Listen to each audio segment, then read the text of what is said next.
Hi, and welcome to a Sunday morning version of Slick Willy Fly. Today it's a cup of coffee and a redfish toad. So what we're gonna do is a Marabou redfish toad. Now, I personally like the redfish toad tied with fin raccoon, marabou, craft fur. You can do it in a variety of different ways. I could do this same fly using nothing but bucktail and polar chenille. You know, sky's the limit, and I'll probably make a few other redfish toads. But today we're gonna do this version, which is a tan and orange, burnt orange, using orange polar chenille redfish toad, size 4. For materials, I have these saltwater Mustad hooks. They're a size 4. They're long. That's why I'm using them. And I've had this box for so long that I can't read the number on them anymore. I'm gonna have to go into Mustad's website and find what I have. But you can see here, they are a pretty long shank, and that's why I select this hook for this fly. We're gonna use Bechain. Haven't decided if I'm gonna use, in this one I used chrome or silver, and this one I used black. Both look, I think both look great. I'm gonna use a little bit of orange polar chenille. So this is Polar Reflector Flash Chenille Hot Orange, if we want to know exactly what I'm using. I'm going to use a little bit of Silly Leg. This is Chrome, actually it's called Chrome Gold Pumpkin. And I'm going to use a little bit of Burnt Orange Marabou, and a little bit of this tan, or called Sand Marabou. And I really think that this blending of these two colors, I mean, I hope you can see that, but I think that looks really good. And I think the fish just love that color. So yeah, am I using anything else? Oh, I am using one strand of this copper colored crystal flash. Cool, so I say we take another sip of our coffee today. Hit the like and subscribe while I change the camera, and let's tie a fly. Okay, so welcome back. So one thing I forgot to mention, in this fly, I'm also going to use these two little saddle hackles to separate the marabou from the polar chenille. And pretty simple. Very, very simple fly. Very few moving parts here, and I think a really good example of a slick willy fly that just catches fish.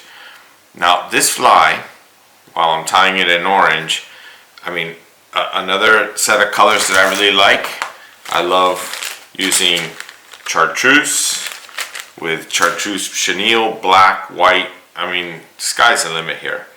Pretty much your imagination, but all the standard colors I think work great.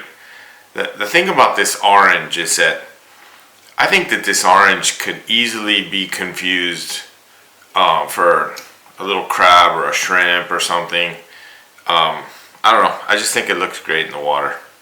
This could be tied with or without the silly legs, no problem.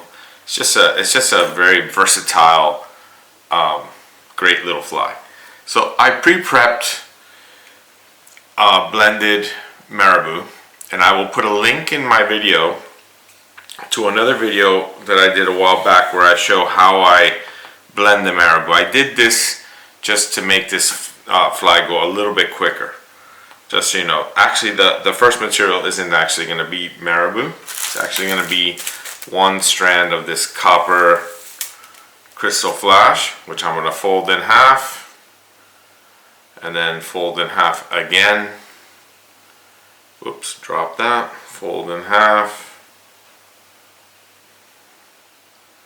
and then I'm going to fold it on that's actually good enough. Fold it in half, put it on the thread, which folds it in half a second time. Try to get it somewhat even. You're gonna end up cutting the length on the hook nice and hard. I'm gonna I'll trim the length later. That's fine for now. So the next material is the marabou. I want to make a dubbing loop.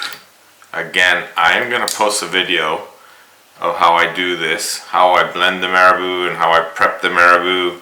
And basically, if you go back into my videos and you look for a big tasty, this is exactly the way I make my big tasties.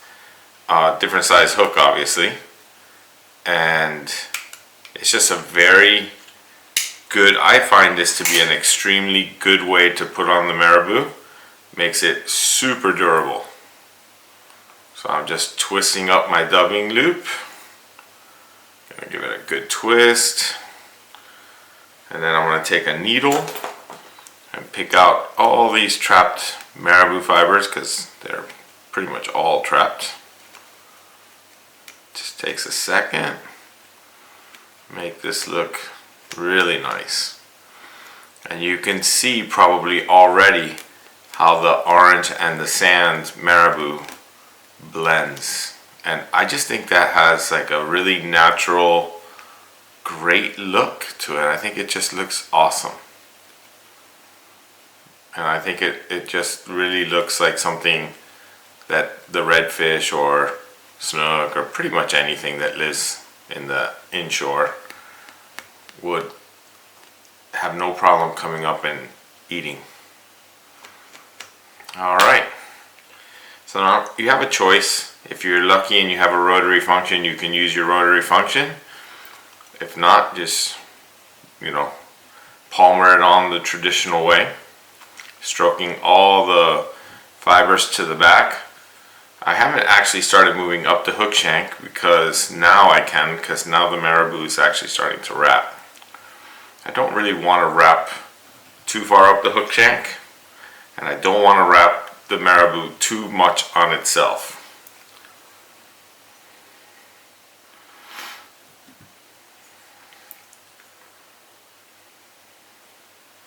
But I love doing it this way. You know, you can do it, you can just take the marabou and just attach it to the hook like a lot of people do. No dubbing, no palmering, just take a clump of marabou and put it on as a tail, and that works. But I find that when you palmer it on, or when you do it like I'm doing as a dubbing, that it just gets a lot more body. It's a lot fluffier, and that's what I want. I want this fly to have a little bit of size, and I want the fly to push some water if I decide to move it. Make some vibrations. Alright. Oh, for thread I'm using 140 denier ultra. Right there. I don't know if you can see it. I guess I'm a little too close. But right there, 140 denier ultra in orange. And just going to make sure that that's nice and captured. And then I'm going to take a dubbing needle and I'm going to dig out again all my trapped fibers. You're going to lose some marabou here. It's fine. There's plenty of marabou on this fly.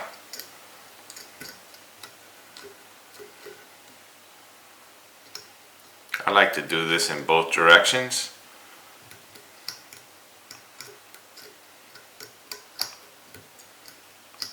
So that I work out the marabou. And now you'll see the actual length that you want to trim your crystal flash. I don't like the crystal flash to be super long. I like it to be about the same length as the marabou. Now, anyone who knows, who has worked with this, who has tried palmering marabou and used saliva, knows that this is looking a little thin right now, but when it dries, it's going to look a lot fluffier, and when it's in the water, this marabou just comes to life. This marabou is awesome in the water. So that's the marabou. Got me a little bit of a mess here, but that's fine. It's expected when you use marabou. And now the next material is I'm going to use this little, well, I guess I could trim the crystal flash. I like to trim them individually so that they're not exactly the same length. There's only 4 pieces anyway. It's not like there's a ton of crystal flash in here. Remember, crystal flash is a little stretchy, so if you pull it too tight, then it ends up too short. All you really want to do is just make it straight when you cut them. Alright, so now the orange saddle hackle. So I'm going to remove the fluff. I want these long fibers. That's what I actually want.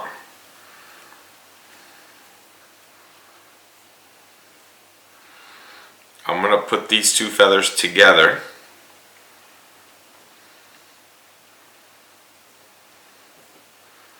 And I'm going to wrap them together. I'm not going for a lot of wraps. That's why I'm using two feathers. So now I've put them together. I'm going to go ahead and put them on the hook. Captured them. I'm going to take off that tag.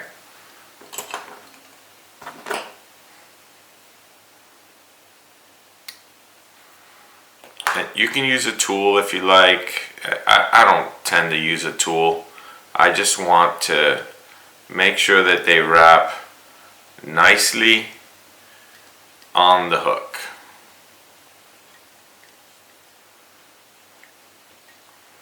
You just got to get them started nicely. That's the whole trick. There we go. And I'm really not going to move forward much at all. I'm just going to put some wraps right here, right where they come together. And once I feel good about that, I'm going to bring back my orange thread and I'm going to wiggle through the hackle and make sure that I've captured it just like that. Beautiful. Make sure it's all palmering back. Capture that. I like the way that ended up. And I could trim off the tag. Alright, so I guess now I have to put on my bead chain. So I guess I have to decide what color I want. I think, I don't know, I like both options, but I think I'm going to go ahead and put on a black bead chain. If I find my black bead chain, there you are. Oh, you know what?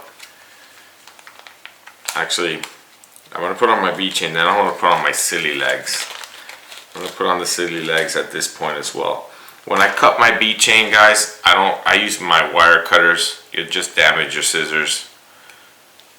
So I cut with the wire cutters, and then bead chain tends to have this little tag. Oh, there it is. So I'm going to go ahead and cut off that little tag as well. Sorry that I took that out of the frame, but I didn't want that little tag to fly. So I'm going to go ahead and put on my bead chain pretty forward, more forward than normal. I don't need a lot of room to finish this fly or make a knot. I'd rather have a little bit more polar chenille. So just, I don't know, 5, 10, 20 wraps in each direction, whatever you feel good with. And once you're happy with where it looks, then you do what I call figure eights. Probably wrong, but that's what I call.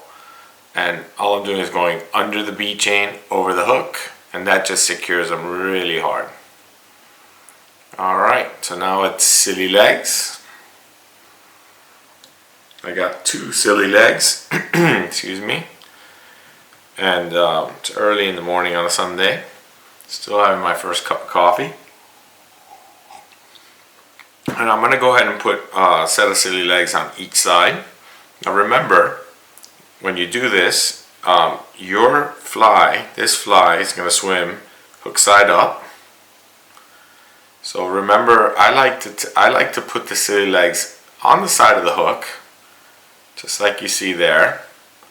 But I like them to be kind of in a somewhat downward orientation,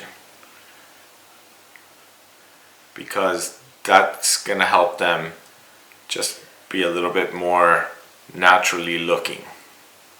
Just like that. Do the opposite side. And the silly legs I'll trim at the end. I don't want them overly long. On the side of the hook, a little bit of a downward orientation, just like that.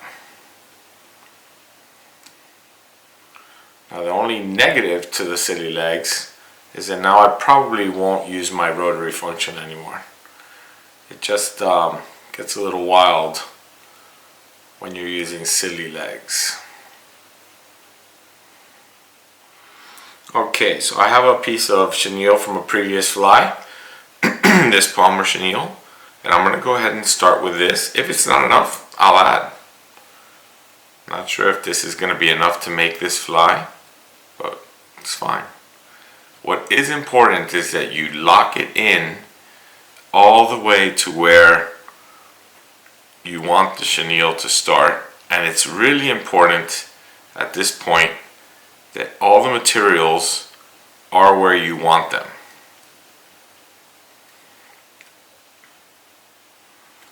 Get my thread out of the way.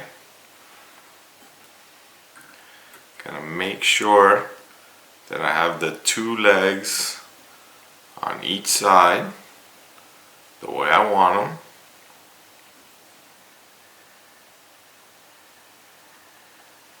Had three legs on that side. That was the problem. Okay, so now I have two legs on each side. This is why I like doing my videos in one take, because I want you guys to see exactly how I do it. So now I'm going to start to wrap my chenille, and once you get a couple of wraps, things tend to stay where you want them. And I want to make sure that I palmer everything back.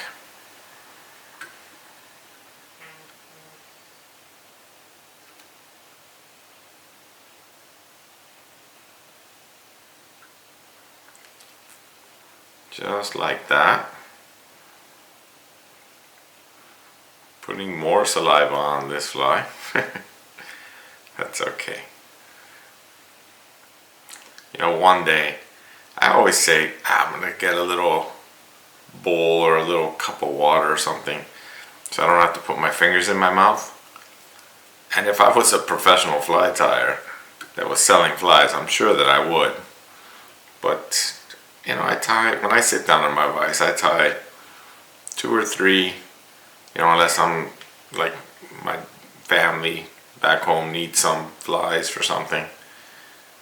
Then maybe I'm just trying to tie a bunch of flies to send back to Florida. But usually it's 2 or 3 flies at a time. You know, 15 minutes, 20 minutes per fly. Flies that I can easily tie in 10 minutes, but I just love to look at them and fine trim them, and I'm not in any rush. If I was doing this commercially, I'd just pump them out. But I don't think that that would be much fun, so I do not sell flies. Plus, I couldn't imagine not using the best quality materials that I could find. And if I was doing this commercially, I would probably start trying to save money on things like hooks. And I don't ever want to be that person. Can't imagine, you know, I don't get to go fishing enough. Can't imagine risking a great fish because I wanted to save a tiny bit of money on hooks. Alright, this was just enough polar chenille. Came out perfect. So now I need to capture that. Couple of wraps in front, couple of wraps behind. Got a couple of crazies. That's right, the crazies we can trim.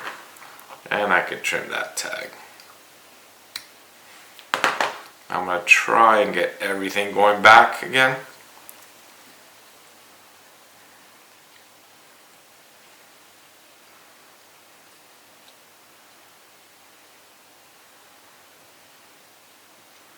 And this fly is tied.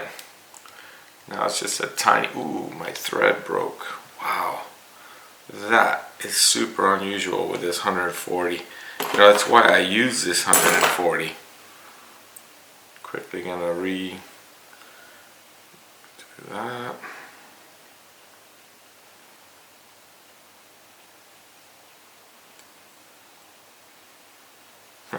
Another great example of why you do stuff in one take. Anything can happen. Gonna reattach my thread.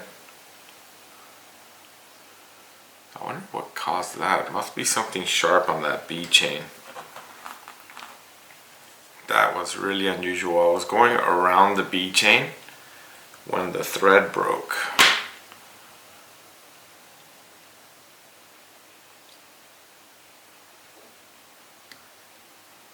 But I think we got it. I'm going to use a little bit of UV resin, so I'm not too worried about it.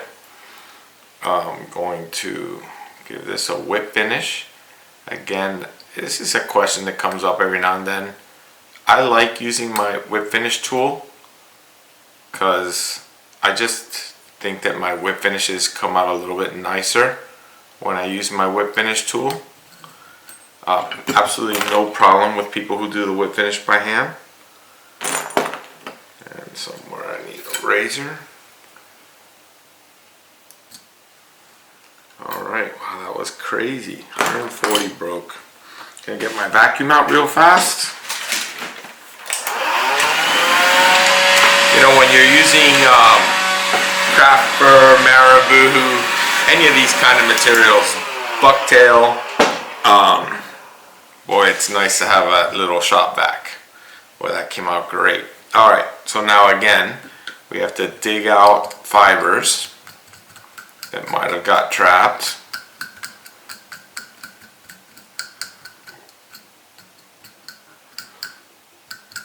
Okay, so now I'm going to trim. So what do? I need to just, everything on top, everything on bottom, right down the center is going to get automatically trimmed. That's the first thing. So we're going to do that, but we have to be really careful because we don't want to trim the saddle hackle, which is pretty easy. I mean, the saddle hackle is clearly not the exact same color, doesn't have the flash, so it's fairly simple to just come down the center here and trim everything without getting into that saddle hackle. And now we're going to do the same thing on the opposite side.